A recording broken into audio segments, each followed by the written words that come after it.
Hi everyone, welcome back to Law with Dunk the Law Guy, and we're on day 16 of the Case a Day series, where at least from Monday to Friday I'll go over legal cases relevant to criminal law, tort law, contract law and the English legal system.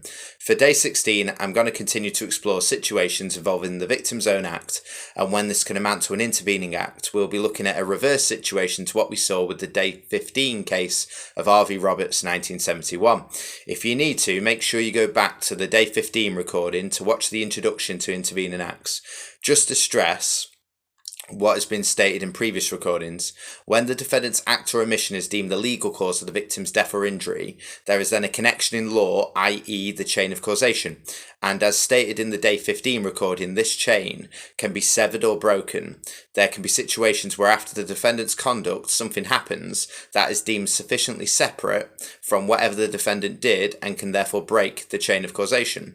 One example of this happening might be where the defendant stabs the victim and the victim needs to be rushed to hospital for treatment. However, on the way, the ambulance crashes and the victim suffers head injuries and dies. This could be an example of there being factual causation but no legal causation, providing the ambulance crashing is sufficiently independent of the defendant's conduct.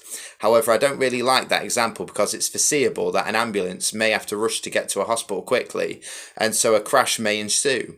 And here, the defendant's act will have caused this chain of events, similar to Paget 1983. See the day 10 recording, where his girlfriend died via police bullets in response to being used as a human shield by Paget as he fired first. And we know that the chain of causation might be broken by the victim behaving in a daft or unreasonable way, often called the daftness rule, and this was seen in the case of R.V. Williams and Davis 1992. In this case, the defendants gave a lift to a hitchhiker. At trial, the prosecution argued that the hitchhiker must have suspected that the defendants had attempted to steal his wallet, which therefore provided a possible reason why the hitchhiker jumped from the vehicle, which was travelling at 30 miles per hour. The victim banged his head on the road as a result of jumping from the vehicle and suffered head injuries from which he later died. The Court of Appeal stated that the victim's act here had to be proportionate to the possible threat posed by the defendants and would therefore have to be reasonably foreseeable, i.e. not daft.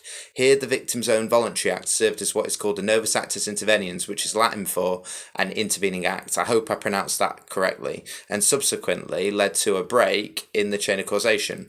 Therefore the defendants were not the cause of the victim's death, as causation couldn't be proven due to the unreasonable or daft actions of the victim. And that's it for today. Thank you from Law with Dunk the Law Guy, and I'll see you tomorrow.